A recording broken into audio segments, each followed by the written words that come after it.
Bom dia, boa tarde e boa noite, pessoal. Sejam muito bem-vindos a mais uma aula de teoria de conjuntos, onde hoje nós vamos dar continuidade ao que nós estávamos fazendo na última aula, onde nós começamos a fundamentar a teoria de conjuntos finitos. Lembra que a gente definiu, nós dissemos que um conjunto X arbitrário, ele é finito se ele é vazio ou se ele admite uma objeção com um determinado conjunto IN, né? Lembra que essa notação IN a gente usa consagradamente no nosso contexto para denotar todos os números naturais de 1 até n, ou seja, os números x pertencentes aos naturais, onde o x é menor do que ou igual a n, certo? Nós provamos alguns resultados na primeira aula, e aí nós vamos provavelmente nessa aula e na próxima continuar falando dos conjuntos finitos, fundamentando os resultados mais básicos acerca dessa teoria. Tá? Então, continuando, a gente mostra que com a definição que nós demos, se eu tiver dois conjuntos e eu tiver uma objeção entre eles, então com certeza um deles vai ser finito se somente se o outro também for. Tá? E aí neste caso, ou seja, no caso em que qualquer um dos dois for finito, a quantidade de elementos que tem no um é igual à quantidade de elementos que tem no outro. Tá bom? Então a demonstração desse resultado é bem tranquila, vai ser bem rápida porque segue bem pela definição mesmo. Porque olha só, a volta segue direto da ida. É só você olhar para a objeção inversa, para a função inversa, já que uma função é uma objeção somente se ela tem uma inversa. Se a gente supõe, por exemplo, que o x é finito, o que acontece então? Tem duas chances, né? Ou ele é vazio, ou a gente precisa analisar esse caso. Né? Então, olha só, se o x for vazio, se o x for igual a vazio, a gente mostra que o y também é. Porque se o x é vazio, então a gente vai ter uma função, é só olhar para a função inversa. Uma função do y não vai em x, então ele vai no vazio. Aí, mas nós já vimos que se eu tiver uma função de um conjunto indo no vazio, é porque o conjunto que está no domínio tem que ser vazio também. Tá? Então, como a função inversa é uma função, então aqui o y vai ter que ser vazio também. E, em particular, o y é finito. Em particular, o y é finito. E os dois têm a mesma quantidade de elementos que aqui a gente chamou de zero, né? Essa entidade que ainda não está muito bem definida ainda, mas conceitualmente ambos têm zero elementos. Então eles têm a mesma quantidade de elementos. Nos inteiros o zero fica fundamentado. Também se você considera o zero natural como o primeiro número natural, também não tem o menor problema. Tá? Então é um caso trivial que está tranquilo. Então a gente pode supor, falar sério agora, vamos supor que o x seja diferente de vazio. Uma vez que o x é diferente de vazio, o que vai acontecer? Por definição, então, vai existir um n natural. Existem, né? Existem um n natural e uma bijeção que eu vou chamar de uma outra letra porque o f já está sendo utilizado, sei lá. Então, eu vou chamar de g. Uma bijeção g do in indo em x. Certo? Então, essa é a definição de conjunto finito para quando o conjunto é não vazio. Certo? É a definição que tem graça, né? Você tem uma objeção do IN com X. Então, esse N aí é a quantidade de elementos do X. Certo? Então, daí, a quantidade de elementos de X, por definição, é igual a N. Nós já vimos na última aula que isso está bem definido, né? Não tem dois N's diferentes fazendo esse papel. Então, a quantidade de elementos de X é N. E aí, agora é só a gente compor. Se eu quero mostrar que o Y é finito, primeiro eu tenho que encontrar uma objeção de algum conjunto da forma IN ou IM com Y. Mas aqui vai ser o mesmo N mesmo. Porque é só você compor a objeção que tem. Eu quero uma objeção entre o N, o IN e o Y. Eu tenho uma entre IN e X aqui, e tenho uma entre X e o Y aqui. Então basta eu compor as duas, né? Então assim, nós já sabemos que a composição de objeções ainda é uma objeção. Então essa função aqui, ó. Opa, que é Y. Que sai do IN, né? Então aqui primeiro vem o G. Aí depois vai do x para o y, então eu componho com f depois. Então, como isso é uma composição de objeções, isso daqui é uma objeção. É uma objeção. Então isso implica, por definição, duas coisas. Que o y é finito, porque ele está em objeção com algum conjunto desse tipo. E mais, a quantidade de elementos de y é esse mesmo n, né? É o n que a gente já sabe ser a quantidade de elementos de x. Tá bom? Então isso prova a ida e a volta é imediata pela ida. Né? É só você aplicar a ida na inversa f a menos 1 de y em x. Então basta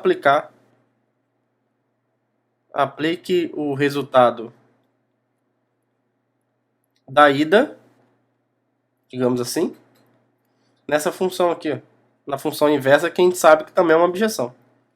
Certo? Se eu sei que o y é finito, pelo que nós provamos na ida, se você tem uma objeção entre x e x é finito, então o y é finito. Para você não se prender às letras utilizadas, o que a gente está mostrando é que se você tem uma objeção, então o domínio tem se o domínio é finito, então o contradomínio é finito também. Então aqui na volta a gente está supondo que o domínio y é finito. Então o contradomínio dessa objeção, que é x, também vai ter que ser finito. E a quantidade de elementos vai ser a mesma também, é só você aplicar o que nós fizemos na ida. Tá? Então isso fecha essa proposição, que era um resultado esperado, né? A ideia é que se você tem uma objeção entre dois conjuntos, como você tem uma correspondência biunívoca, a cada elemento de um está associado a um único elemento do outro, então se um dos dois é finito, essa associação vai acabar implicando alguma associação com algum conjunto da forma iene, com algum princípio de contagem infinita, que é o que nós acabamos de provar formalmente, que de fato é o que se concretiza. Tudo bem? E aí a gente vai provar um resultado que é uma grande característica dos conjuntos finitos, que é o seguinte: se você tem um conjunto finito X e um subconjunto dele, caso esse subconjunto esteja em bijeção com X, necessariamente esses dois conjuntos vão ter que ser iguais, tá? Ou seja, num conjunto finito, não tem como você ter uma bijeção de um subconjunto dele com ele, sem que esse conjunto não seja ele todo. Não tem como você estabelecer essa bijeção. Tá? Isso depois a gente vai ver que é uma propriedade que a gente pode utilizar até mesmo para caracterizar os conjuntos infinitos sem passar pelos números naturais. Quando a gente olha para a contrapositiva dessa proposição, que é esse corolário, que segue imediatamente do que nós escrevemos da proposição anterior. Tá? Se você tiver um conjunto X, se você admite um subconjunto próprio, lembra que essa notação aqui significa que o Y é um subconjunto próprio de X. Então, um subconjunto de X, mas que não é todo o X. Ou seja, tem pelo menos algum elemento aqui no X que não está em Y. Então, se eu tiver um conjunto X e o Y for um subconjunto próprio dele, que está em bijeção com o X, ou seja, se Y está contido propriamente em X e existe, né? Aqui faltou escrever no enunciado. E existe. Faltou a palavrinha. Ah, não, é porque já está aqui. Ó. Então é se existem, né? De qualquer forma está errado. Se existem Y, subconjunto próprio de X, e uma bijeção entre Y e X, então o X é infinito. Então isso é uma propriedade que nos dá uma condição suficiente para que um conjunto seja infinito. Na verdade, é uma equivalência. No futuro a gente vai provar que vale a volta também, daqui a algumas aulas. Tá? Isso é uma das maneiras que o Dedekind, por exemplo, apresentou a definição de conjunto infinito, na verdade de conjunto finito, né, sem passar pelo conjunto dos naturais. Um conjunto é finito somente se ele não está em bijeção com uma parte própria dele. Tá? E como infinito é não finito, então, usando regras básicas de negação aí da lógica, a gente chega nesse enunciado. Tá? Esse corolário ele é imediato dessa proposição. Tá? Ele é só a contrapositiva dessa proposição. Se a gente já estabelece que, dado um conjunto finito X e o Y está contido em X, existe uma bijeção entre eles, então isso implica que eles são iguais, então esse corolário é imediato. Porque como é que você prova que o X é infinito aqui? Ó? É só você supor... aí é contrapositiva. Se o X for finito, então pelo corolário anterior, um Y contido em X que está em bijeção com X tem que ser igual a X. Então, o Y é igual a X. Então, vale o contrário disso. O Y não está contido propriamente em X. Ele está contido igualmente em X. Tá? Então, você pode falar que é por contradição também, mas aí existe um debate filosófico, porque, na verdade, você chamar a contrapositiva de redução ao absurdo pode irritar alguns filósofos da matemática, até com uma certa razão.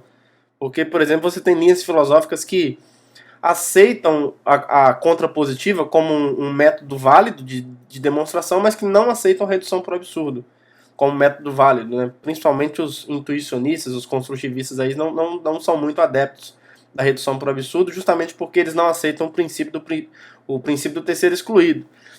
E aí quando você cria na sua cabeça, você cria uma confusão entre contrapositiva e redução por absurdo, você irrita um pouco essas pessoas que seguem essa linha, porque eles aceitam um, mas não aceitam o outro. Tá? Então, enfim, mas é um debate filosófico interessante de ser feito. Se você não é construtivista, se você é um formalista e gosta de ZFC, por exemplo, não tem problema prático em você confundir essas coisas, mas tem um problema filosófico sim, tem uma discussão por trás disso, mas que por hora a gente vai deixar para lá. Tá, mas o que importa aqui é que de fato esse corolário, ele é tão corolário que não precisa nem escrever a demonstração. É uma contrapositiva, é uma escrita da contrapositiva dessa proposição. Tá? E aí, para provar esse resultado, a gente vai usar um teorema, o principal teorema que nós provamos na última aula. Lembra, a gente provou que se o A está contido em algum IN e está em bijeção com IN, então eles são iguais. Essa proposição é uma generalização desse resultado para conjuntos finitos. Só que, na verdade, o caso mais difícil é o que nós fizemos na última aula. Tá? Então, é uma generalização. E aí, para provar esse resultado, eu vou deixar um exercício para vocês, que é bem simples, pessoal, mas é só para a gente ganhar um pouquinho de tempo, e nós dividimos um pouco as tarefas, que quando você tem uma objeção de x em y, a gente vai usar esse exercício no meio da demonstração, então, para eu ser um pouco mais honesto com vocês, eu estou dizendo que eu vou usar, essa demonstração desse resultado é bem simples, aí eu vou deixar, para a gente ganhar um pouco de tempo, vou deixar essa tarefa com vocês verificarem isso. Ó. Se você tiver uma objeção entre x e y, e o B for um subconjunto do contradomínio, então se você olha para essa função aqui, restringe o domínio à imagem inversa por B e restringe o contradomínio a esse B e mantém a lei de formação, isso continua sendo uma objeção. Bem razoável, tá? Absolutamente razoável esse resultado. Você só pegou uma objeção que funcionava lá em cima e restringiu dos dois lados, né? Tanto no contradomínio quanto no domínio. Tudo bem? Então eu vou deixar isso para vocês. Eu vou deixar para vocês verificarem isso. É um resultado bem simples, mas que a gente vai usar aqui na hora de provar essa proposição. Tá? Então vamos lá. Então o que vale aqui, o nosso objetivo é provar esse resultado. Certo? Então vamos colocar alguns ingredientes na mesa para a gente poder trabalhar com eles. Tem aquele caso chato, né, de sempre, que é o seguinte: ó, se o x for vazio... Pessoal, então olha só. Se o x for vazio, então a gente tem isso, né? O y está contido em vazio. Mas se o y está contido em vazio, olha só, se y está contido em vazio, sempre o y vai ser vazio, tá? Porque o vazio sempre está contido em qualquer conjunto. Então você tem as duas inclusões. Estou sendo bastante pedante aqui, mas para a gente estabelecer a coisa bonitinho, o y vai ser igual a vazio, que é igual a x, certo? Então isso nos dá imediatamente que o y é igual a x. Então esse caso do vazio sempre é um saco ficar verificando. Em geral é simples, mas é uma besteira. Tem gente que adora o conjunto vazio. Eu não tenho nada contra ele não, mas você ficar verificando as coisas pro vazio é um saco. Mas formalmente a gente tem que fazer, né? Então vamos supor agora que o x é diferente de vazio. Vamos falar sério, que é quando a gente vai usar esse resultado mesmo. Vamos supor que o x é diferente de vazio. Então, de qualquer forma, já existe essa objeção aqui, né? A gente já pode pegar esse negócio aqui, ó, colocar ele um pouco mais para baixo, porque a objeção já existe, ó, entre o y e o x. Isso é por hipótese. Então, assim, por hipótese, existe uma objeção, que aqui eu vou chamar φ de y em x. Eu vou colocar esse φ maiúsculo, porque o meu φ normal, ele é muito parecido com o meu vazio. Então, para não confundir o vazio com o φ, como está no mesmo contexto aqui, é bom não fazer essa confusão. E aí agora sim, quando a gente supõe que o x é diferente do vazio, então vai existir um n natural, existem um n natural e uma f bijeção entre o in e x, certo? Aqui é só mesmo a hipótese do x ser finito. Então existe um n que faz esse papel. Opa, esqueci de escrever, né? Existe f bijeção, né? Essa f aqui é uma bijeção. E aí agora a gente vai usar o exercício anterior. Porque olha só, o y está contido em x, certo? Então, como o y está contido em x, então o que vai acontecer? Ó? Essa função aqui, ó, f til, que sai da imagem inversa do y por f, e vai em y, que pega um x e leva no f de x, isso continua sendo uma objeção. Estamos apenas usando o exercício anterior. Qual é o nosso objetivo aqui? O meu objetivo é montar uma objeção entre um subconjunto do IN e o próprio IN. Porque ao fazer isso, a gente pode usar o teorema que nós provamos na última aula. Se existir uma objeção entre esses dois personagens, eles vão precisar ser iguais. A gente já sabe esse resultado para subconjuntos do IN. E olha só, a gente consegue montar essa objeção agora fazendo composições espertas. Se o meu objetivo é montar uma objeção entre um subconjunto do iene, que é esse, né? Ó, isso daqui é um subconjunto do iene, certo? Porque é a imagem inversa pela função f de um subconjunto que está no contradomínio dessa função. Então essa coisa aqui, só lembrando, isso está dentro do iene. E eu quero uma objeção entre isso e o iene. Então como é que eu faço? Ó, eu posso sair desse cara, ir para o y, aí do y eu posso ir para o x bijetando também pela função φ, e do x eu volto para o iene pegando a função inversa. Tá? Então, como essas três coisas são bijeções, a gente já sabe que a composição de bijeções ainda é uma bijeção, né? Então, olha só, eu quero sair do f a menos 1 de y.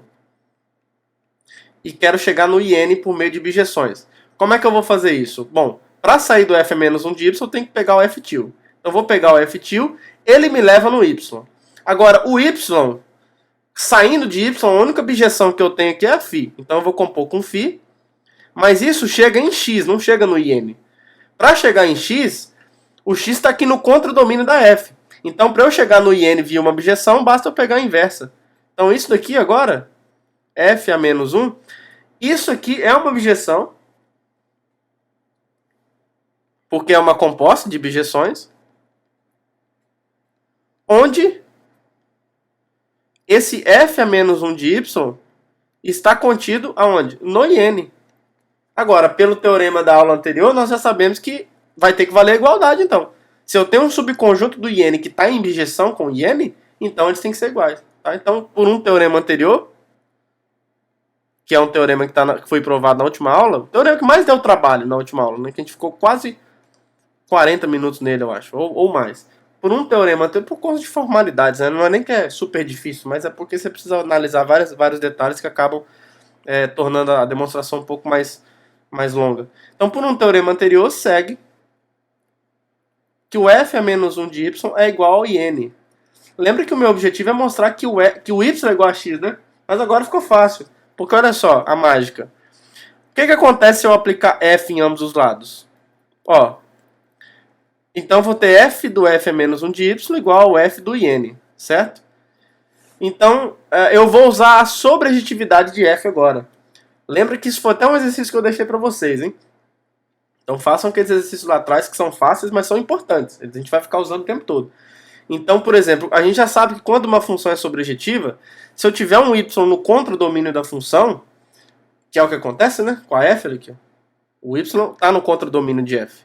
Então, f de f é menos 1, ou seja, a imagem da pré-imagem da coisa é igual a coisa. Isso não vale sempre, vale uma inclusão sempre, que é essa. O f de f é menos 1 de y está contido em y sempre, mas pode não valer a volta se a f não é sobrejetiva. O que não é o caso aqui. A f é sobrejetiva porque a gente já sabe que f é uma objeção. Então, desse lado eu tenho y. Desse outro lado, o f do iene é a imagem da função f. E, de novo, a função f é sobrejetiva. Então, o f do iene, que é a imagem de f, é todo o x. Olha aqui, ó. Eu tenho exatamente o que eu queria, então.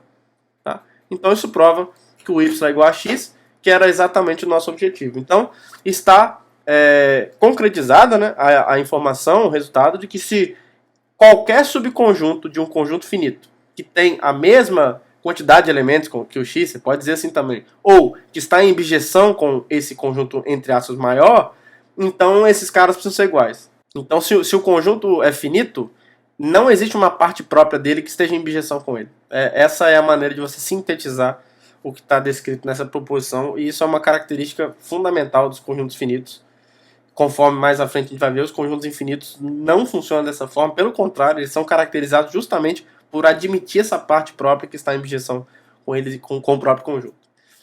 E aí um corolário super legal desse primeiro corolário da proposição, que diz que se eu tiver um conjunto que está em bijeção com uma parte própria, isso implicar que esse conjunto é infinito, a gente dá o nosso primeiro exemplo de conjunto infinito, que é o conjunto dos números naturais.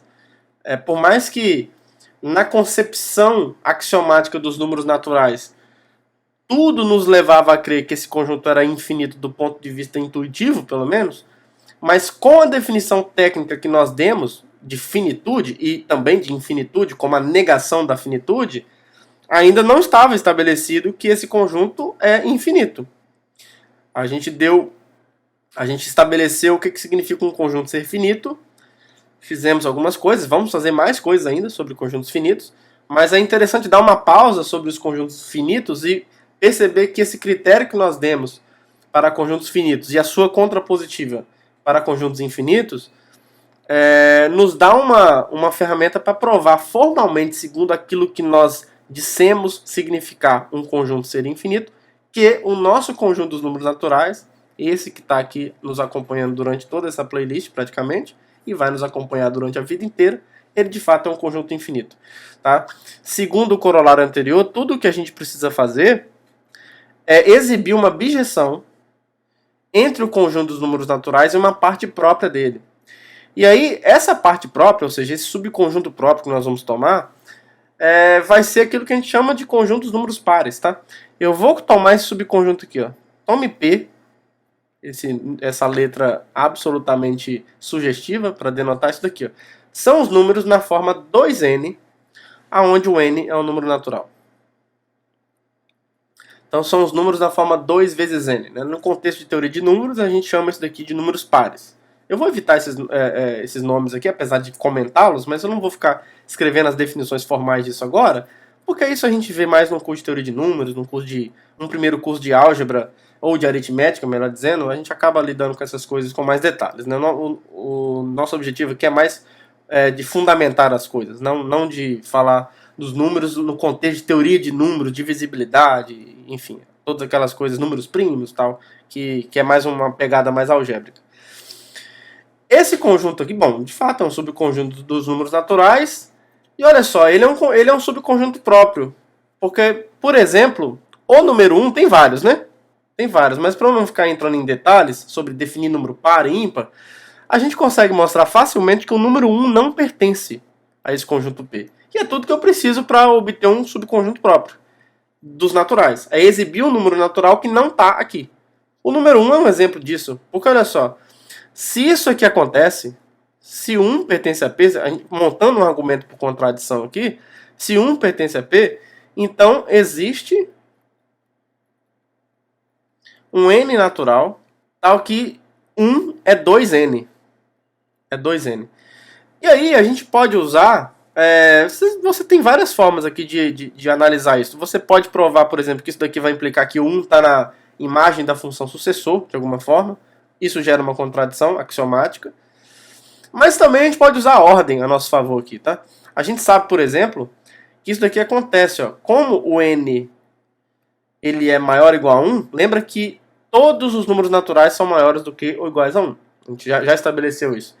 E vale a monotocidade com relação ao produto de números naturais, certo? Então, como n é maior ou igual a 1, isso aqui acontece, ó.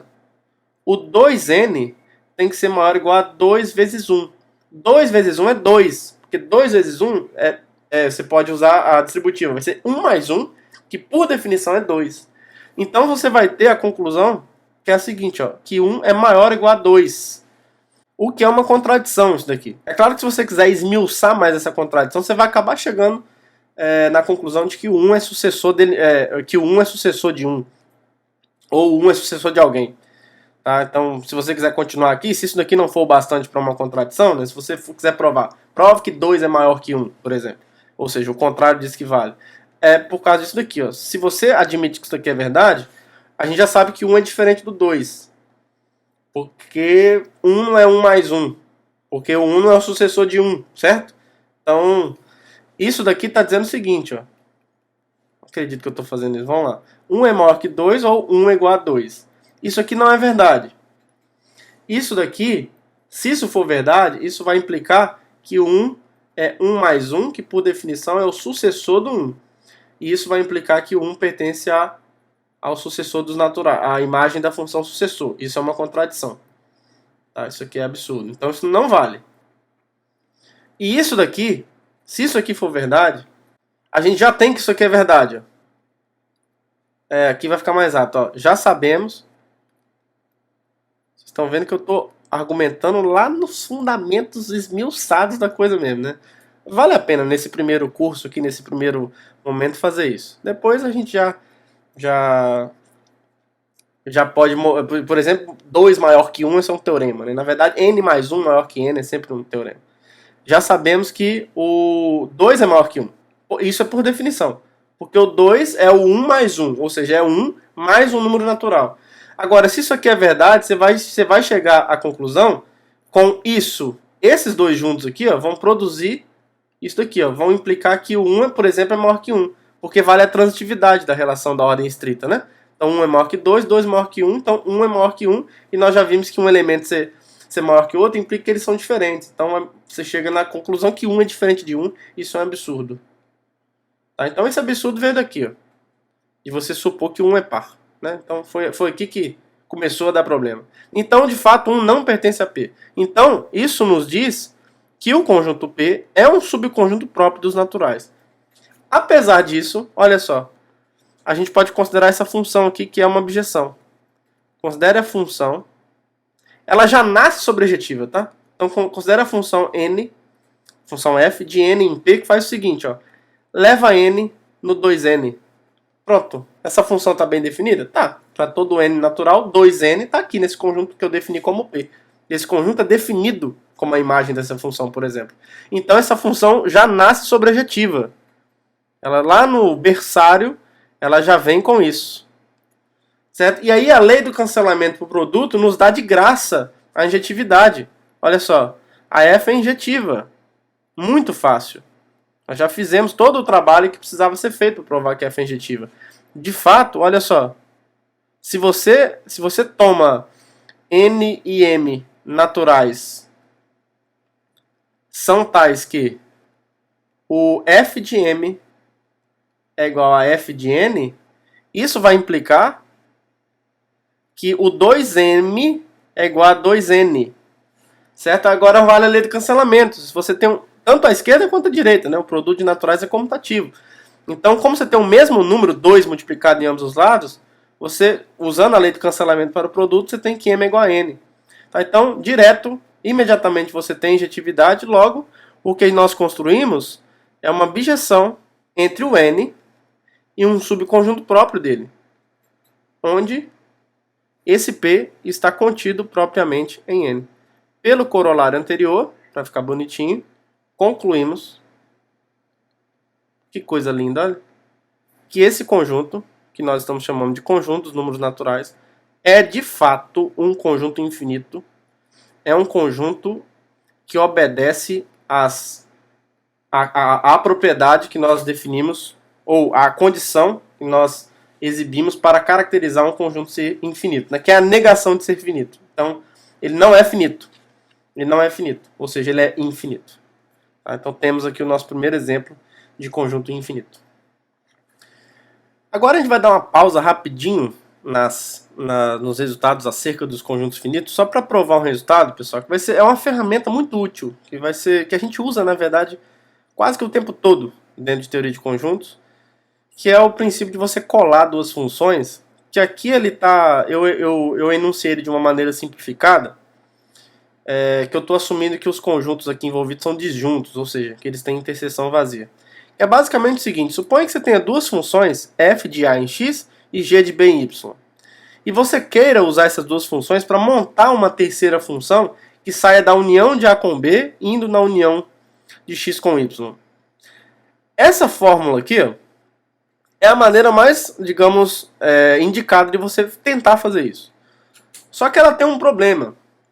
Quando você define assim, ó, h da união de a com b na união de x com y, dada por h de z se o z está em a, ou seja, desculpa, o h de z como f de z se o z está em a, ou seja, a imagem pela função f em z, isso está bem definido porque eu estou assumindo que f e g são funções, certo? Então, se z está em a, por exemplo, o f de z está em x, que por sua vez está em x união y. Ok, então nesse sentido está bem definido.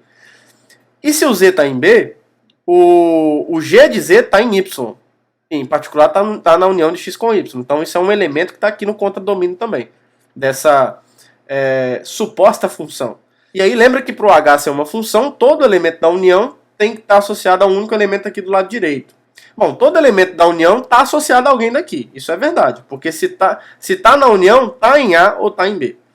Só que aqui a gente tem que ter um cuidado, porque pode ser, se eu não assumo isso daqui, ó, eu estou assumindo essas, principalmente essa hipótese aqui, ela é fundamental para dizer que isso aqui é uma função. Essa segunda hipótese, ela é mais importante para, digamos, a injetividade aqui, tá? O item A e o item C, obviamente. Mas para a função estar bem definida, a gente não precisa que os contradomínios sejam disjuntos, não. Mas para o que a gente quer aplicar, a gente vai precisar. Então, por isso que eu já enunciei desse jeito. Que é o seguinte, se esses caras não são disjuntos, eventualmente, se você pegar alguém que está na interseção, esse Z, a imagem dele vai ser o F de Z porque o Z está em A, mas também vai ser o G de Z porque o Z está em B, se esse Z estiver na interseção. Aí você vai ter que ter o cuidado de, assim, na interseção, pedir que essas coisas aqui aconteçam. Esse mesmo resultado aqui é válido se você pedir isso. F de Z igual a G de Z para todo Z na interseção. Isso aqui é uma maneira de você colar essas duas funções de maneira compatível. Por que a gente tem que ter esse cuidado? Porque assim, quando você vai definir uma função, a sua lei de formação ela tem que definir uma fórmula, ela tem que ser uma fórmula bem definida. Como assim uma fórmula bem definida? Basicamente o que a gente precisa verificar quando você tem uma maneira um pouco mais delicada de definir uma função, que se você tiver Z1 e Z2 no domínio da função, isso daqui tem que ser verdade. Ó. Z1 igual a Z2 tem que implicar que o H de Z1 é igual ao H de Z2. É igual ao H de Z2. Aí você pode dar um argumento meio filosófico aqui e falar assim, não, mas ó, se o Z1 é igual a Z2, o H de Z1 simbologicamente vai ter que ser igual ao H de Z2, porque é o mesmo símbolo que você está usando. Mas tem uma sutileza, assim, é contraditório que eu vou falar, tem uma sutileza gigantesca aqui. Ao mesmo tempo que é pequeno, mas a sutileza em si, ela é muito traiçoeira. Porque quando a gente fala de lei de formação, você está falando de uma fórmula. Isso tem que estar bem definido antes para depois você falar da função, que tem aquela fórmula e que aquilo vai definir a relação subjacente àquela função.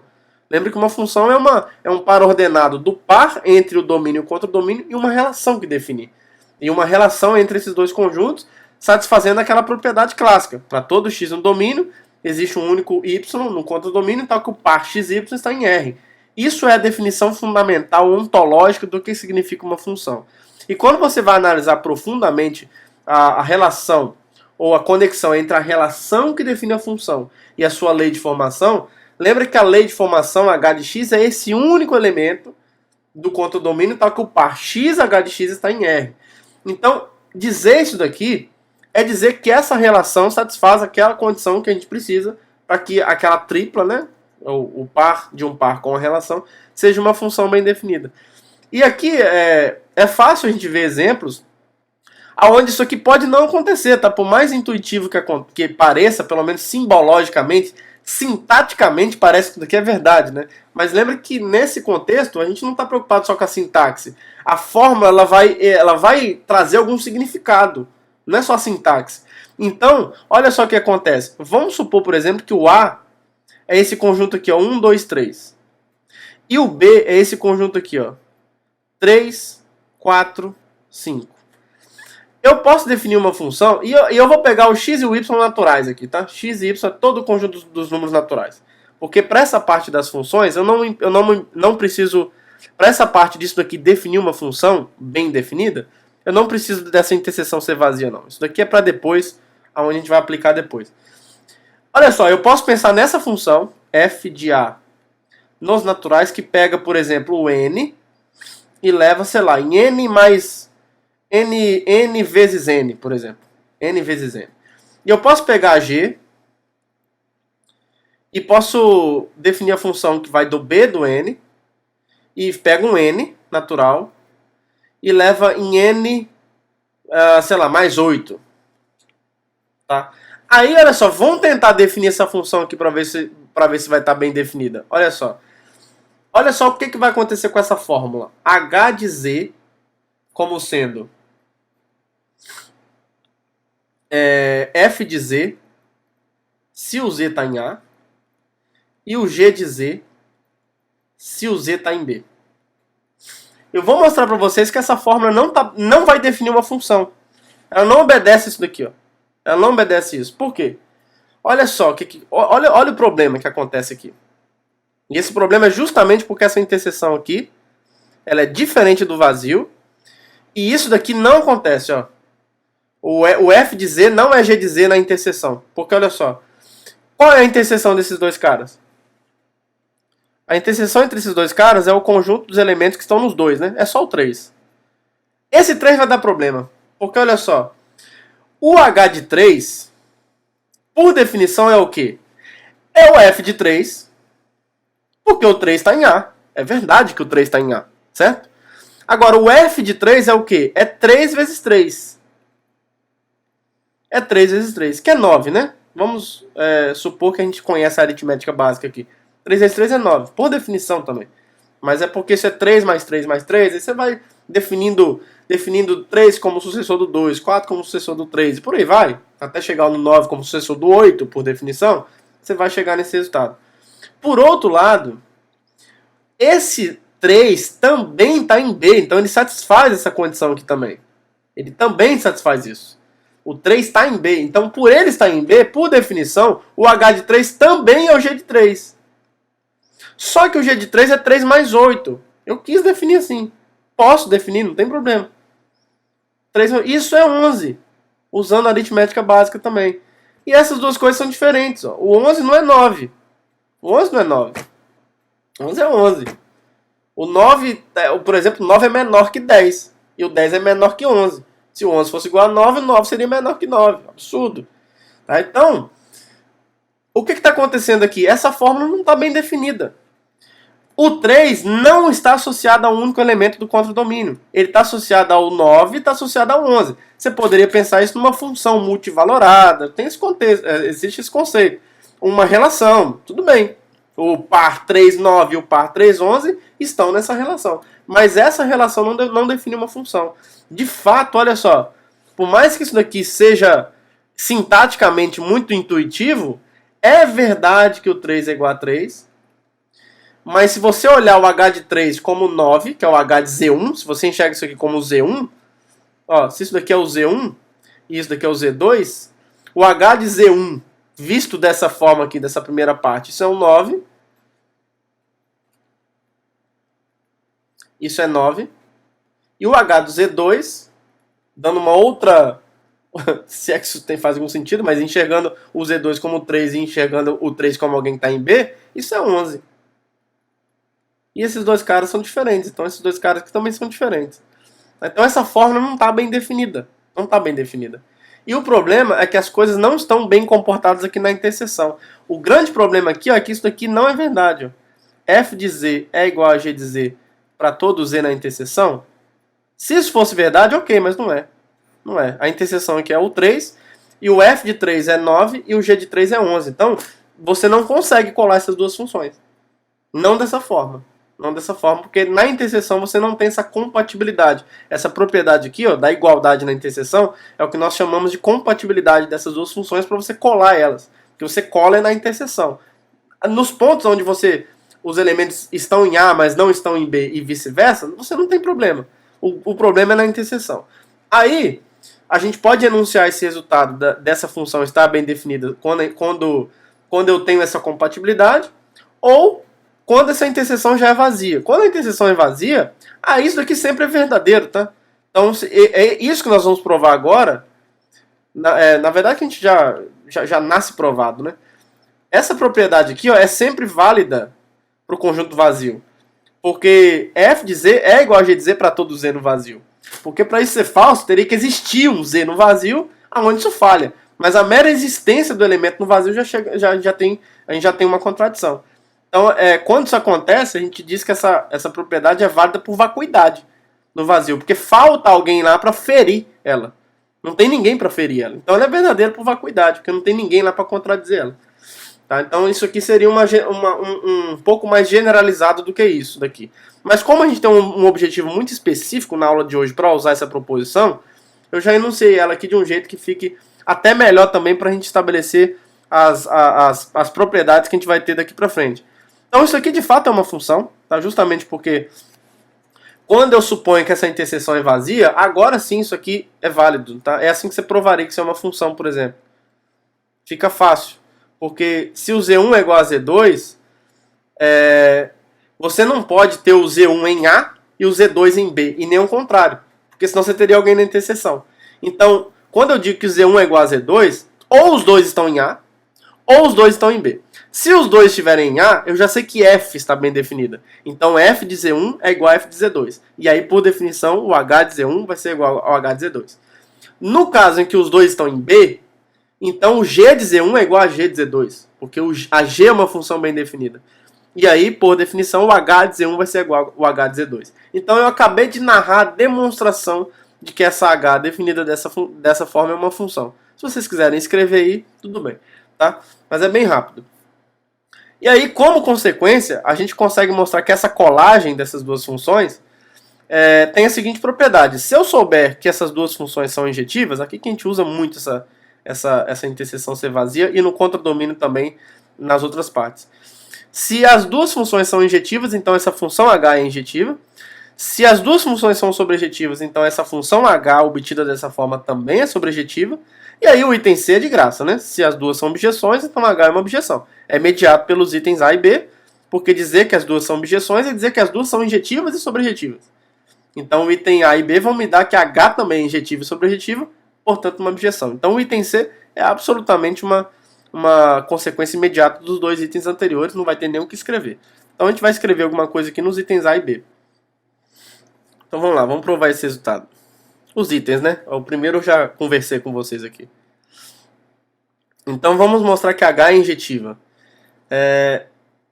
A gente vai... Bom, vamos para o clássico aqui. Vamos pegar dois elementos quaisquer. Z1 e Z2 pertencentes a A união B. E suponha que H de Z1 é igual a H de Z2. E aqui a gente vai usar precisamente o fato da interseção de x com y ser vazio. Tá? Porque olha só, se eu quero mostrar para vocês que ou Z1 e Z2 estão em A, ou Z1 e Z2 estão em B. Não pode acontecer o alternado. Olha só, se acontecer. Suponha por absurdo,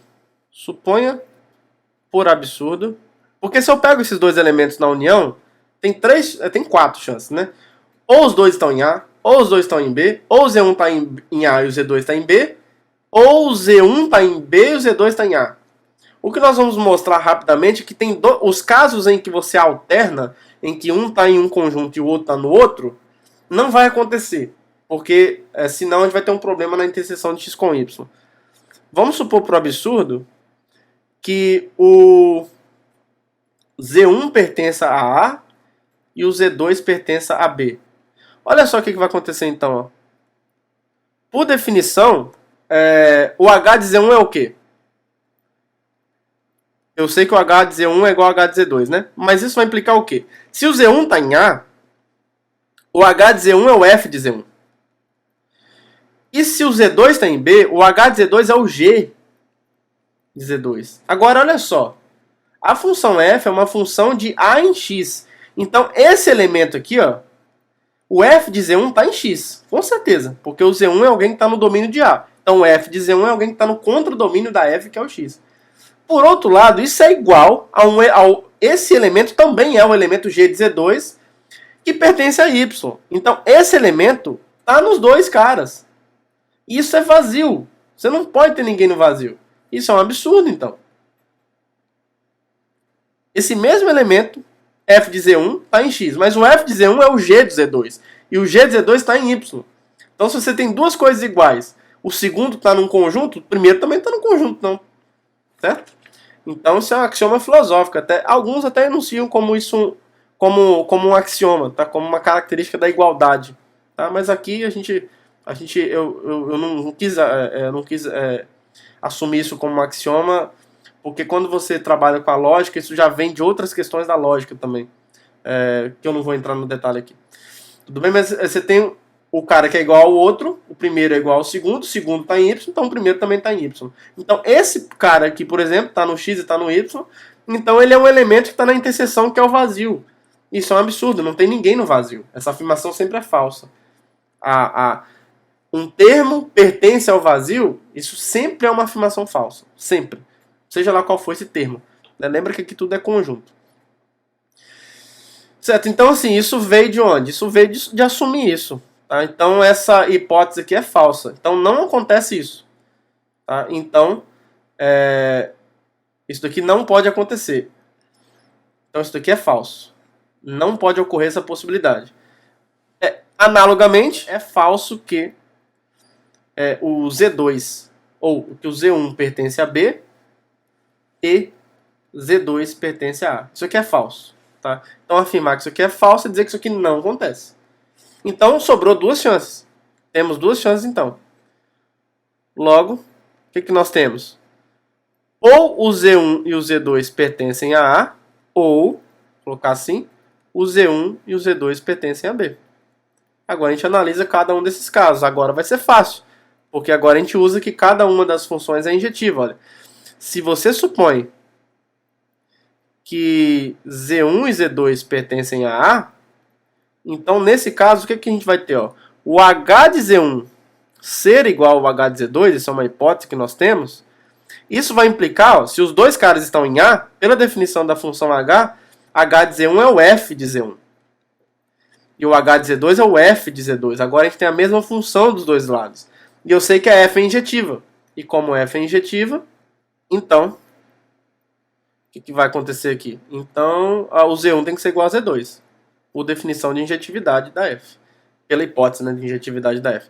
E a mesma coisa para o G, para outro caso.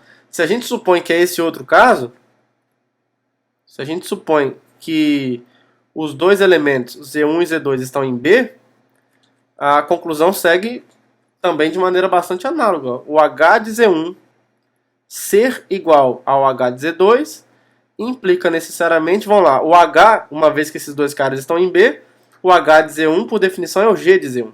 E o H de Z2 é o G de Z2. E aí, mesma coisa. Como G é injetiva, por hipótese, então a conclusão que a gente chega é que o Z1 é igual ao Z2. Beleza? Fechou, né? Então, fechamos aqui o item A. Isso mostra, então, pegamos dois elementos quaisquer, com a mesma imagem por H, e mostramos que em absolutamente qualquer caso possível, os elementos Z1 e Z2 precisam ser iguais. Então, o item B. Item B é mais tranquilo. Eu acho, inclusive, que nem precisa da hipótese da disjunção dos contradomínios. Acho que não precisa, não. A gente vai pegar... Não precisa. Acho que definitivamente não precisa. Como é que a gente mostra que a função H é sobrejetiva? O contradomínio do H é a união de x com y, né? Então eu tenho que pegar um V qualquer na união de x com y e a gente tem que exibir algum elemento de A união B tal que V é H desse elemento. E aí tem duas chances para esses caras, né? Se V está na união, então o V está em x ou o V está em y. Se eu suponho que o V está em x, lembra que agora a hipótese B diz que as duas funções f e g são sobrejetivas. Então, uma vez que o V está em x, como a função f é sobrejetiva, lembra que f sai de A para x. Eu estou dizendo que isso é sobrejetivo. Então, como f é sobrejetiva, deixa eu escrever bonitinho aqui, sobrejetiva, então existe um A pertencente a A, tal que o V é o f de A. Aí acabou, né? Como o A pertence a A, por definição, primeira coisa, o A está na união, então é alguém no domínio da função H, e por definição, o H de A é o f de A, justamente porque o A está em A, e isso aqui está em V. Tá, pessoal? E aí é absolutamente análogo no caso que o V pertence a Y. Olha aqui o outro caso. O esqueleto eu já deixei pronto. Ó. Então, se eu suponho que o V está em Y, então, como a G é sobrejetiva, vai existir um B pertencente a B. Lembra que G sai de B para Y. Então, existe um B pertencente a B, tal que o V é G de B.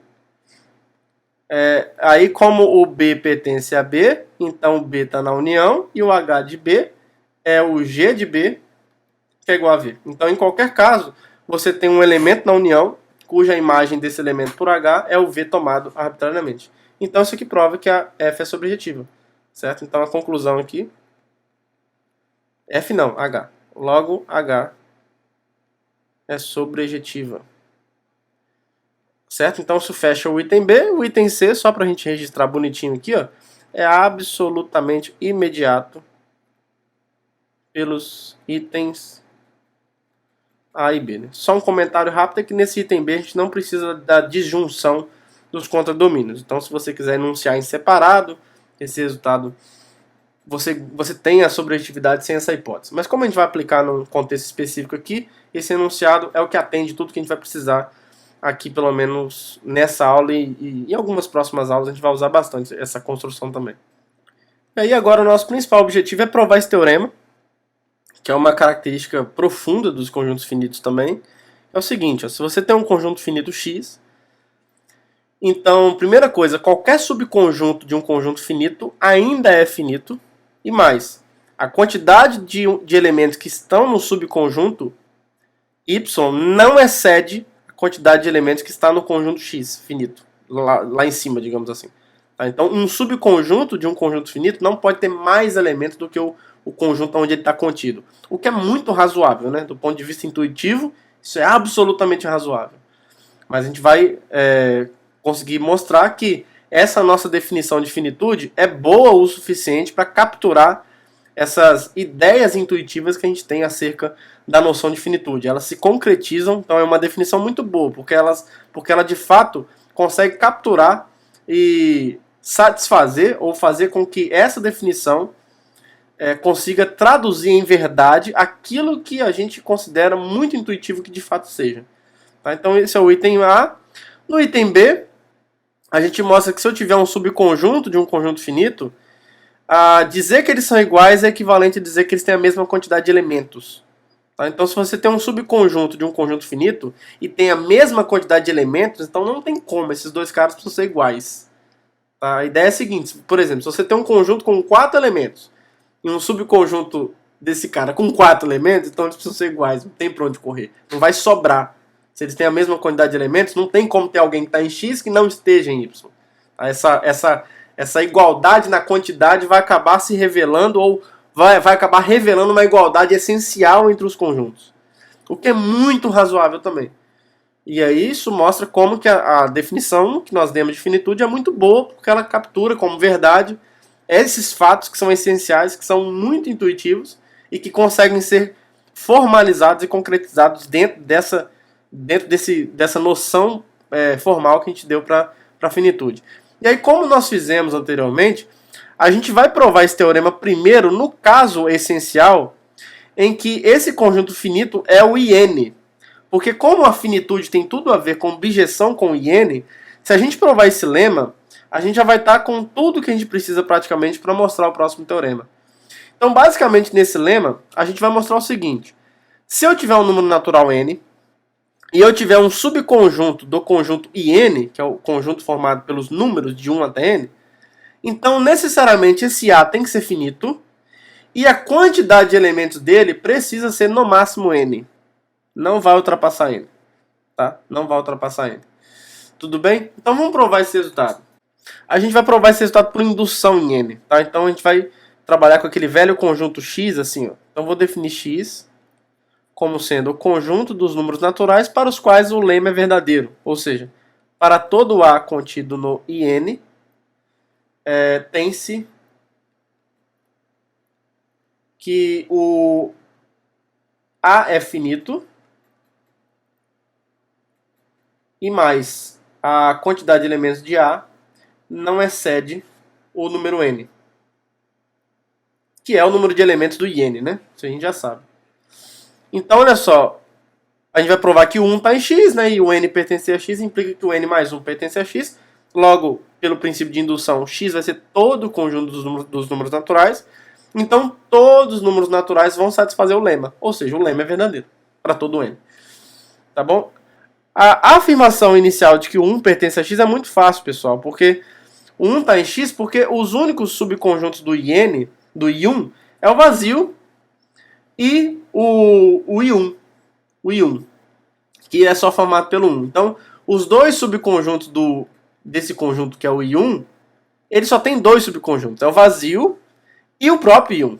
Tá? E em ambos os casos a gente tem a finitude. O vazio é finito por definição E o I1 é finito porque ele tem um elemento só, ele está em bijeção com N mesmo, né? Então, o N igual a 1 já satisfaz a condição de finitude. Tá? Então, isso daqui é óbvio. Que 1 está em X é óbvio. É óbvio, tá? Beleza. Agora a gente vai supor, a gente tem que provar isso, né? Que o N pertence ao X implica que o N mais 1 pertence ao X. Então, o que a gente vai fazer aqui? Ó? Vamos supor que o N pertence a X. O nosso objetivo é mostrar que o N mais 1 está em X. Então, para mostrar que o N mais 1 está em X, o teste que a gente tem que fazer é pegar um subconjunto qualquer do IN mais 1 e ver se isso aqui é satisfeito. Ou seja, esse subconjunto é finito dentro do IN mais 1, né? Esse subconjunto tem que ser finito e a cardinalidade dele não pode passar do N mais 1. Então vamos lá, vamos pegar um B qualquer. Seja B contido no IN mais 1, qualquer, certo? Aí tem duas chances para esse B, ó. O B está dentro do conjunto 1 até N mais 1, né? Lembra que o IN mais 1 é essa união, ó. Do IN até uma união disjunta, inclusive. Certo? É a união do elemento do conjunto IN com o conjunto que contém só o N mais 1. Tem duas chances para esse B, ó. Pode acontecer dele estar contido no IN, tá? Se for esse o caso, acabou, é tranquilo. Se o B estiver contido no IN, então é só usar a hipótese de indução. O N está em X. Então todos os subconjuntos do IN satisfazem essa tese aqui, ó. Satisfazem isso, ó. Essa que é a tese central aqui. Tá? Então, se o B está contido no IN, pela hipótese de indução, como o N pertence a X, então vai acontecer o que se espera da hipótese. O B é finito. É uma coisa que eu preciso provar. E eu tenho isso daqui, ó. Eu quero provar que a quantidade de elementos de B não excede o N mais 1. Mas nesse caso eu tenho até mais do que eu preciso. Isso daqui não excede N, porque se eu suponho que isso está contido no N. Tá? Então, e se isso daqui acontece, em particular, isso daqui acontece. Essa cardinalidade não passa do N mais 1. Justamente por conta disso, ó. O N é menor ou igual a N mais 1, tá? Porque o N é menor que N mais 1. Por definição, N mais 1 é o N somado com o número natural. Qual? Número 1. Pronto. Então, por definição, por definição imediata, né? O N mais 1 é maior que N, ou o N é menor que N mais 1. Se o N é menor que N mais 1, é verdade que o N é menor ou igual a N mais 1. Então, isso aqui é verdade. E aí, por transitividade, isso ser menor ou igual a N e o N ser menor ou igual a N mais 1 implica que isso é menor ou igual a N mais 1. Lembra que a relação de ordem total é transitiva, né? É uma das características de uma ordem total. Certo, então esse é um caso que é trivial, que acontece aquilo que a gente precisa que aconteça para verificar que o N mais 1 está em X. Então esse foi um primeiro caso. Então a gente pode supor que isso aqui não acontece. Suponha que esse B não está contido no IN. Certo? Dizer isso é dizer necessariamente que o N mais 1 está em B. Tá? Porque se o N mais 1 não estiver em B, o B está contido em N mais 1, mas se o N mais 1 não está, então isso aqui acontece. O B estaria contido em N mais 1 menos o conjunto que tem o N mais 1, que é justamente o IN. Então quando eu digo isso, eu estou dizendo, ou de outra forma, existe um Z em B, onde o Z não está no IN. Agora, esse Z estando em B, ele está no IN mais 1, ou seja, ele está de 1 até N mais 1. Mas se eu digo que ele não está no IN, ele não está de 1 até N. Então, se ele não é nem 1, nem 2 até o N, mas é alguém de 1 até N mais 1, só sobra o N mais 1. Tá? Para esse cara que está em B e não está no IN. Então, isso daqui implica necessariamente que o N mais 1 pertence a B. Pertence a B. Tá? E aí eu quero aplicar a hipótese de indução. Eu preciso de achar um subconjunto do IN. O nosso grande candidato aqui vai ser trabalhar com a diferença do B com o N mais 1. Porque o B está dentro do IN mais 1. Agora, quando eu tirar quando eu pegar o B, o complementar do conjunto N mais 1 em B, isso vai ter que estar contido dentro do IN. Porque todos os elementos de B estão no IN mais 1. Mas se eu tiro o N mais 1, já era. Agora isso está dentro do IN. Isso está contido no subconjunto formado pelos anteriores. Tá? Só que eu preciso que seja não vazio para aplicar a hipótese de indução apresentando uma objeção. apresentando uma objeção para eu falar da contagem dos elementos. Então, para evitar esse caso, né, a gente precisa analisar o caso em que isso vai ser vazio. O caso em que isso daqui, ó, isso pode ser vazio. Tá? Porque assim, a gente vai conseguir provar que isso aqui é finito, porque isso aqui está contido no IN. Mas para eu falar da quantidade de elementos disso, para eu chegar nessa conclusão, para esse caso aqui, eu vou precisar analisar o caso em que isso aqui é não vazio. Daqui a pouco vai ficar mais claro para vocês por que eu estou fazendo isso. Então, supondo isso daqui, ó, o primeiro caso aqui, desse caso, esse é um subcaso, né? Se o B for igual a N mais 1, é um caso trivial. Ó, o B é finito. Ele tem um elemento só. É finito. Ele tá em bijeção com o I1, por exemplo. Você pode considerar essa bijeção aqui, ó. É a pedância máxima aqui minha, mas ó, você pode considerar essa bijeção. I1, que leva no conjunto N mais 1, que faz o quê? Esse cara tem um elemento só. Ele associou o 1 ao N mais 1. Isso é uma bijeção. Isso é óbvio que é uma bijeção. Você só tem um cara associado ao outro. Não tem como a injetividade falhar, porque não tem dois caras diferentes para você verificar se as imagens vão ser diferentes. Então a injetividade é por vacuidade e a sobrejetividade é imediata. Só tem um elemento no contradomínio e ele já é a imagem desse cara que está no domínio. Acabou. Então isso é uma objeção. Então esse conjunto aqui, por definição, é finito e tem um único elemento. Tá? Então esse B, que é esse conjunto unitário, é finito.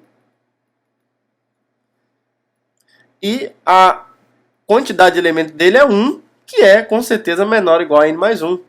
Certo? Porque o N mais 1 é o número 1 somado com N. O 1 é menor que N mais 1, inclusive. Ele é estritamente menor que o N mais 1, pela definição de ordem que a gente deu.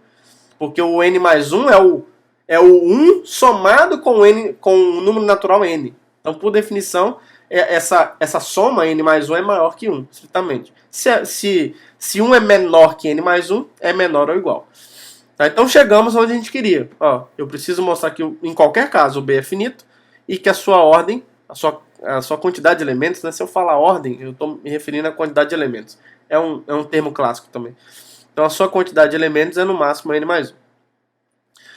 É porque não é bom, né, usar ordem aqui, porque ordem a gente está nomeando isso como um tipo de relação também. Mas é comum, né, a gente falar de ordem de um conjunto como a quantidade de elementos dele, né? Especialmente no contexto de grupos, se você já viu isso. Eu vou tentar evitar, mas se por acaso eu falar, é a quantidade de elementos. Beleza, então podemos supor que o N mais 1 é diferente de B, né? Ou seja, basicamente é dizer que esse conjunto aqui, então, B, a diferença de B com o conjunto formado apenas por N mais 1 é diferente do vazio. Tá? Agora, olha só. A gente sabe que isso aqui acontece. Ó. Logo, o B, isso aqui está contido no IN, com certeza. Porque se você pega alguém em B, que não é o N mais 1, olha só. Se alguém está em B e não é o N mais 1, ele está em B. Então ele está no IN mais 1. Então ele é menor ou igual a N mais 1. Mas se ele não é o N mais 1, ele é estritamente menor que o N mais 1. Ou seja, ele é diferente do N mais 1. Então só vai sobrar os caras de 1 até N. Tá? Só vai sobrar os caras de 1 até N. Então ele vai ser menor ou igual a N. Tá? Se você... Eu não aguento, né? Olha só, se você pega um Z que está em B e o Z diferente do N mais 1, esse Z acontece isso, ó. O Z é menor ou igual a N mais 1, porque o B está contido no N mais 1. Só que ele é diferente do N mais 1. Então o que acontece é isso, ó. O Z é menor que o N mais 1. Aí lembra de um resultado que nós provamos? Se o Z é menor que um número, então ele mais 1 é menor do que ou igual a esse mesmo número.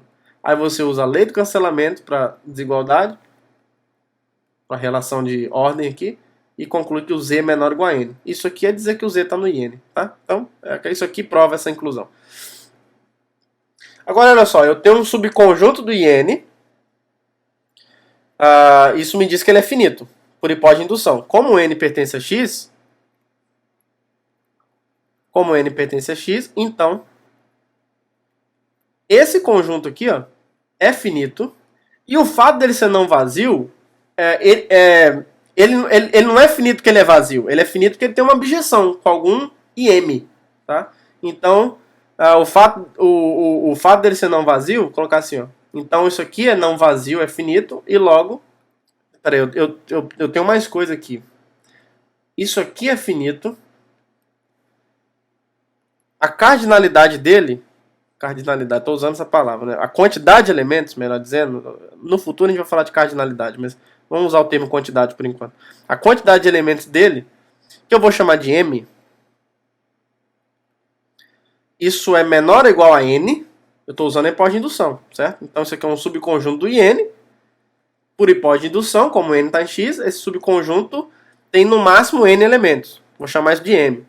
Aí sendo m essa quantidade, é porque então existe uma bijeção, já que ele é não vazio, então a finitude dele tem a ver com a existência dessa bijeção. Então existe uma bijeção.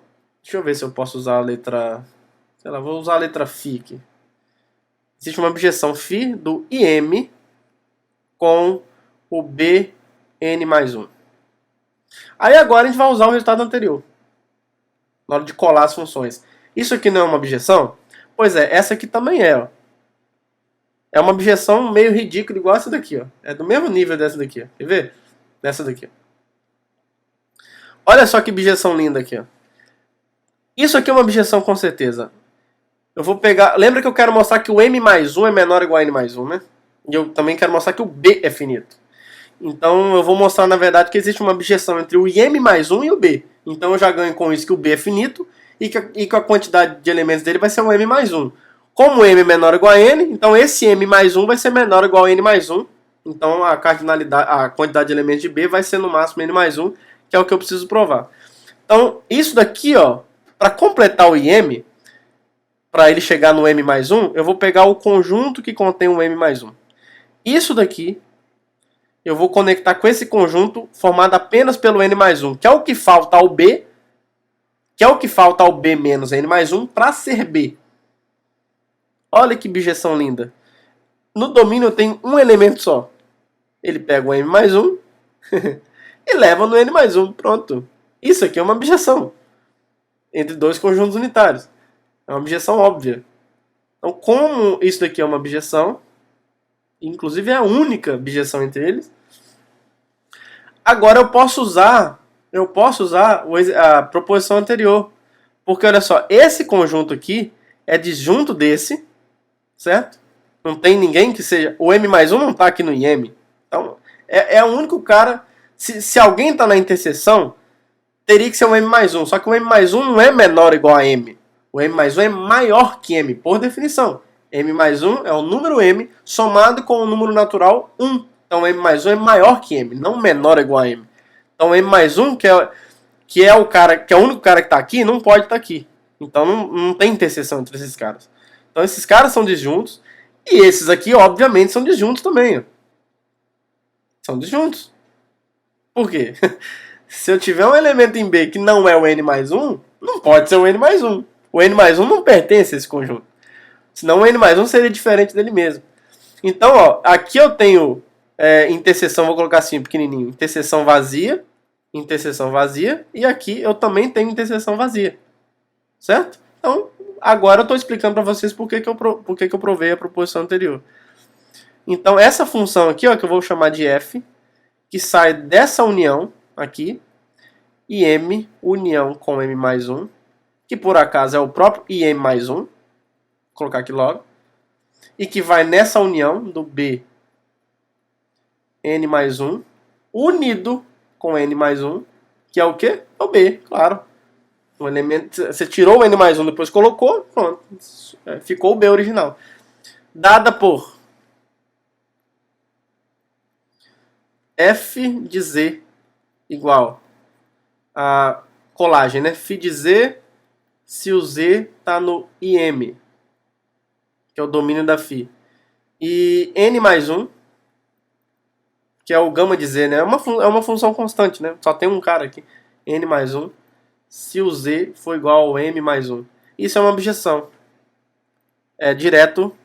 Esse então aqui, ó, é bom falar, né? Então, pela proposição anterior, essa função f definida dessa forma é uma objeção. Se isso daí é uma objeção, pessoal, Consequentemente, eu não tô exibindo uma objeção do B com um conjunto da forma I um número natural, onde esse número natural é o M mais 1.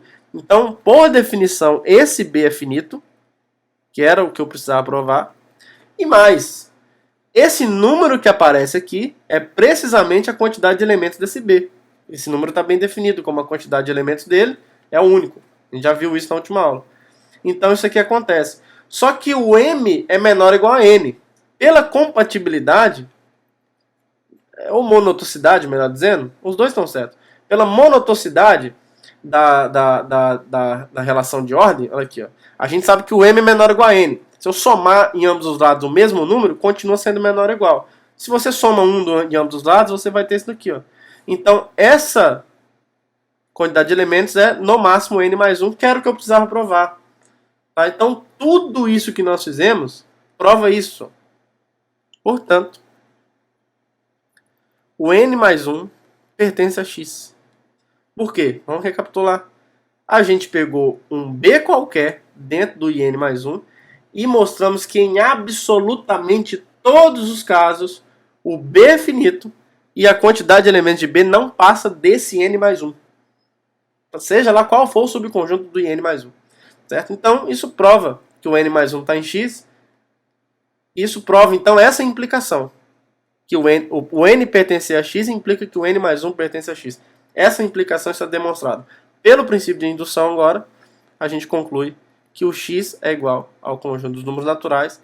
E isso encerra a demonstração desse lema, que é o principal para a gente provar o próximo teorema. Então vamos à prova desse teorema usando o que nós fizemos anteriormente. Né? A gente tem que tentar então traduzir essas coisas em termos do iene que tá sendo tratado aqui. Vamos para o item A primeiro então. Bom, sempre vai ter o caso chato em que o x é vazio.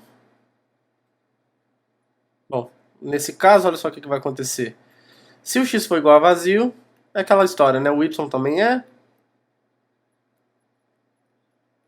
O y é igual a vazio e, portanto, o y é igual a x. Então ele é finito também, isso aqui é finito. É uma coisa que eu preciso provar, né? E o y é igual a x, então isso daqui vai acontecer. A quantidade de elementos de y, os dois são iguais a zero, né? Os dois são iguais a zero.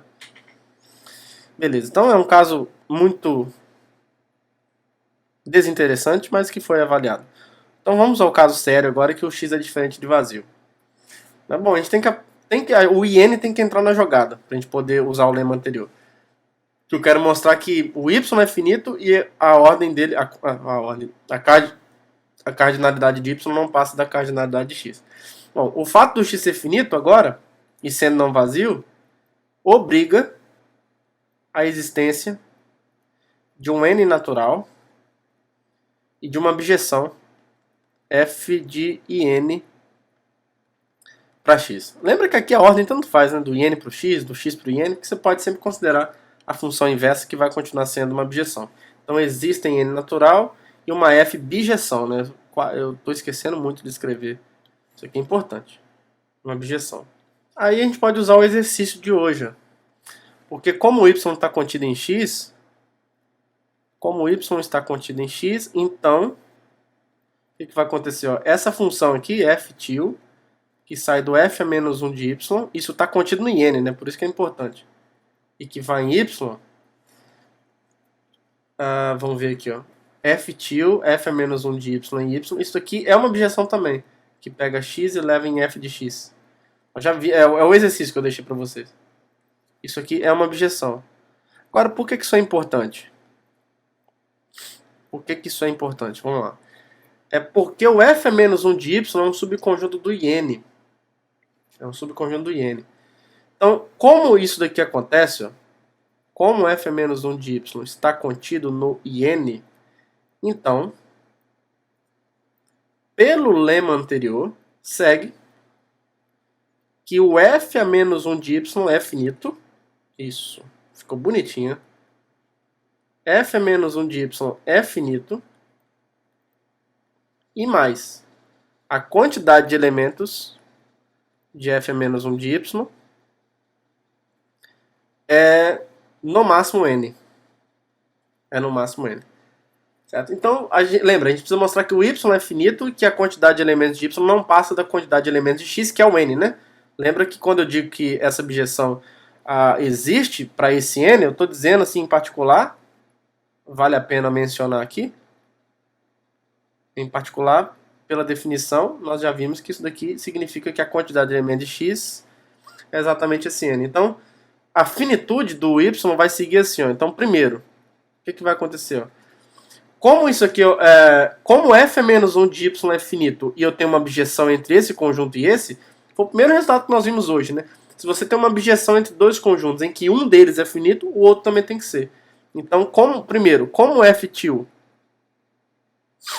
é uma objeção e f é menos 1 de y é finito, então, foi a primeira proposição que nós provamos hoje. Então, por uma proposição anterior, só para deixar claro que a gente está usando um resultado, por uma proposição anterior, segue que o y é finito. Tudo bem? Então a finitude do y, finito, né? Ficou tipo Mamonas Assassinas aqui. Segue que o y é finito, a finitude do y então, está estabelecida. Agora, por que a quantidade de elementos de y não ultrapassa o x? Justamente porque a quantidade de elementos de y vai ser a mesma quantidade que o f é menos 1 de y. Lembra que eles têm a mesma cardinalidade, né? Então, a gente pode usar, não precisa nem quebrar em 2 aqui não. Pelo lema, olha só, a gente tem isso, ó. Como eu tenho uma objeção entre o f é menos 1 de y e y, e esse é finito, então o lema a gente conseguiu duas coisas. A gente consegue mostrar que o y é finito como consequência, e mais, a quantidade de elementos de y é igual à quantidade de elementos do f é menos 1 de y. Certo? Agora, olha aqui, ó. Isso é menor ou igual a n. Então, isso vai implicar, eu tenho então a finitude do y. Lembra, deixa eu só recapitular com vocês aqui. Ó. A proposição anterior me dá duas coisas. Ó. A equivalência da finitude, se eu tiver uma objeção, e quando uma das coisas é satisfeita, que é o caso ali, por f é menos 1 de y, os dois caras têm a mesma quantidade de elementos. A gente está usando isso aqui. Então eu tenho a finitude do y estabelecida e tenho essa igualdade pela proposição que eu acabei de mostrar a vocês agora. Só que essa quantidade aqui, ó, eu consegui pelo lema anterior no máximo n.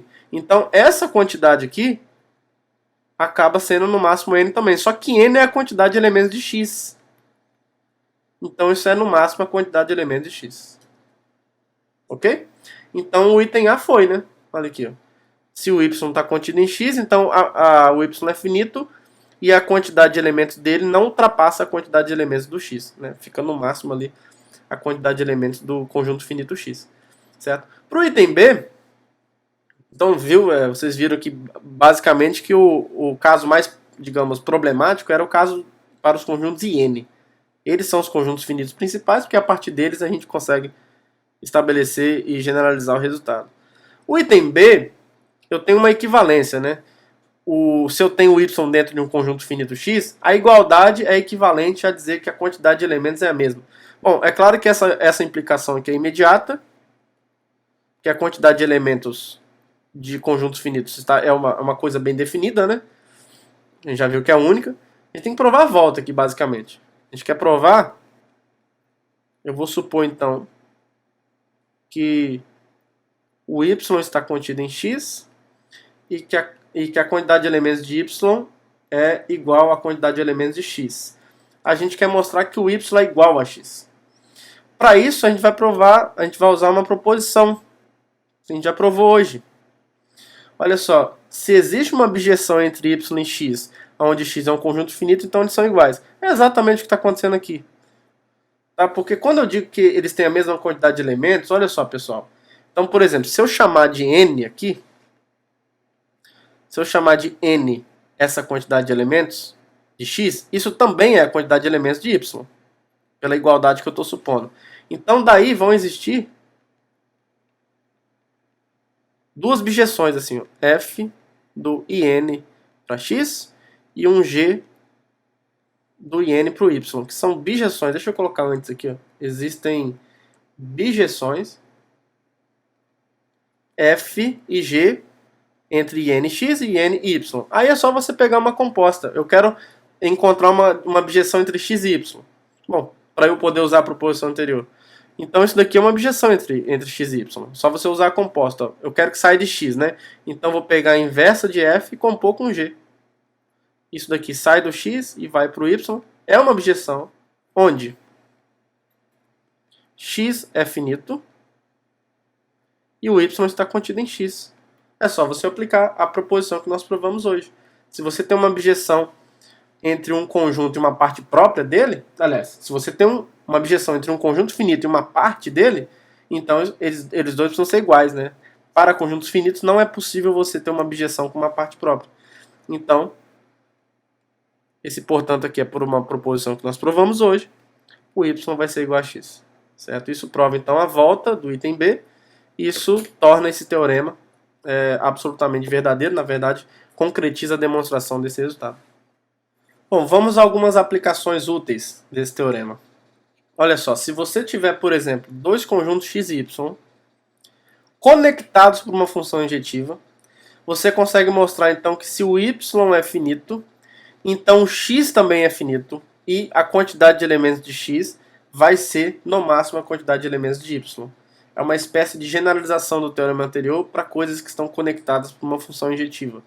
No teorema anterior a gente tratou do caso em que você tem x subconjunto de y. Mas você pode pensar em x estando conectado a y por uma função injetiva. Lembra que quando x está contido em y, você pode pensar na função inclusão, que é um tipo especial ou mais importante, tipo, na verdade, o mais importante exemplo de função injetiva. E aí o que a gente vai fazer nesse corolário é você usar o caso particular para generalizar o resultado anterior para conjuntos que estejam conectados por meio de funções injetivas. Então é bem tranquilo, é só usar o resultado anterior mesmo. Olha só, quando você tem essa função injetiva, isso daqui é uma objeção. Então, é claro que isso daqui é uma objeção quando você restringe o contradomínio. Quando você pega uma função injetiva e restringe o contradomínio à imagem, você tem uma objeção.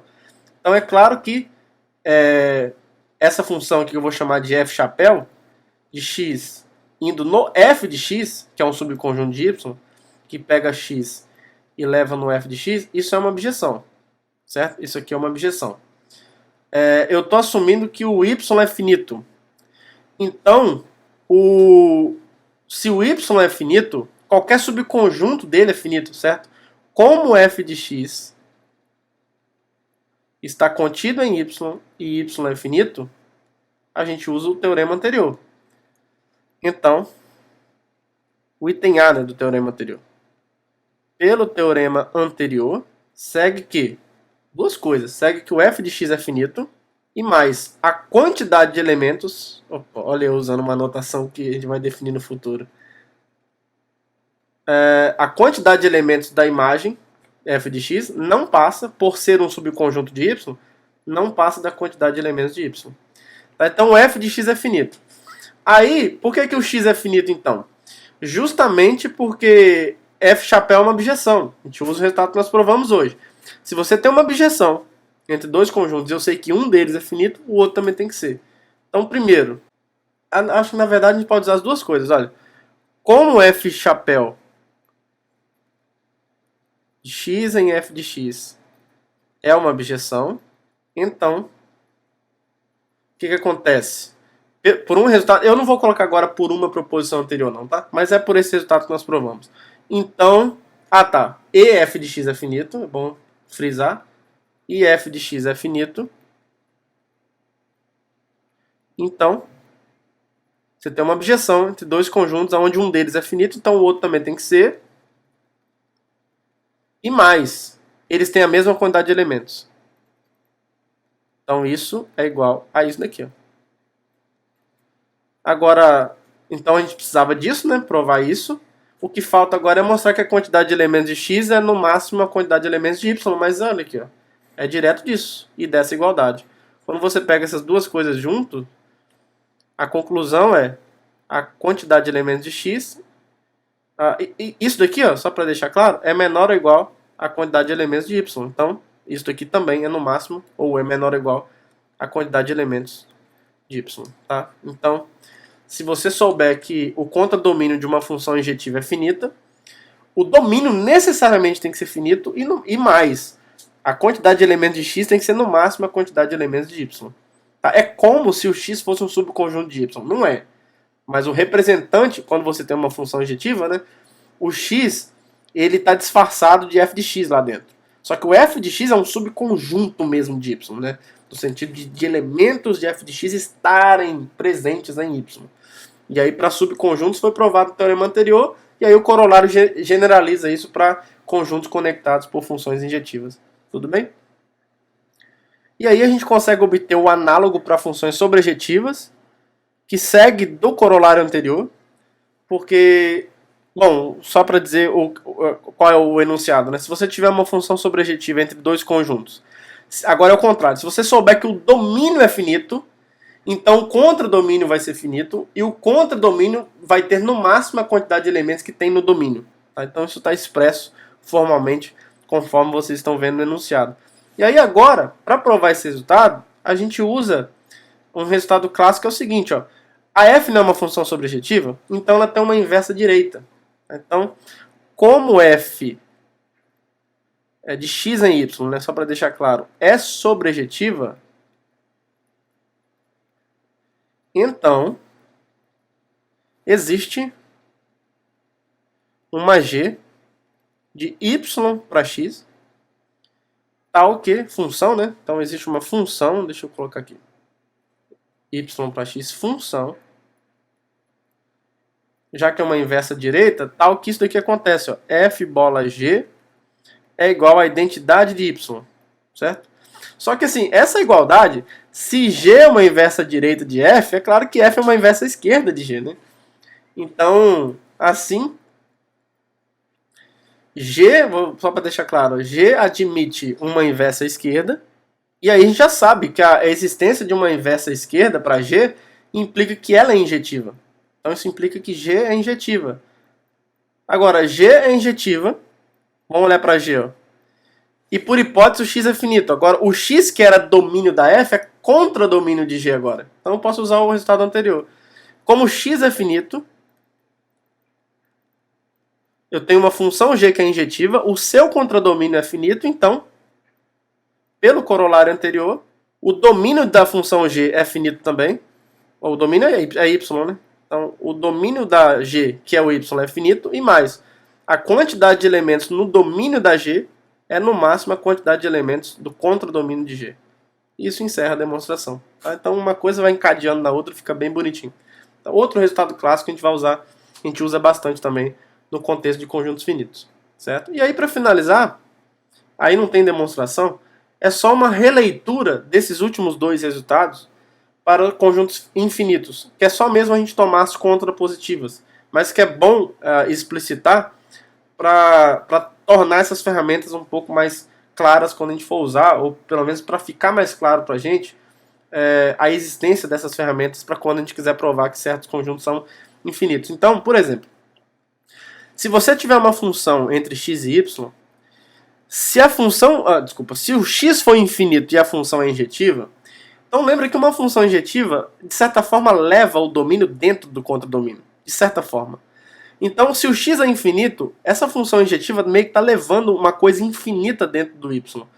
Agora, se o y comporta algo infinito, ele não pode ser finito. Pensando filosoficamente, é um resultado que faz todo sentido. Certo? Só que isso não a demonstração desse item A é basicamente a contrapositiva desse primeiro corolário aqui. Ó.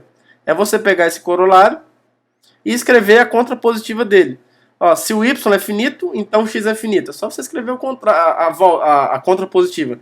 Se o x é infinito, se você tem uma função injetiva, a negação disso implica na negação disso. X ser infinito implica na infinitude do y. Tá? Então, a demonstração desse corolário mostra também imediatamente esse item A desse corolário, conforme ele está enunciado aqui.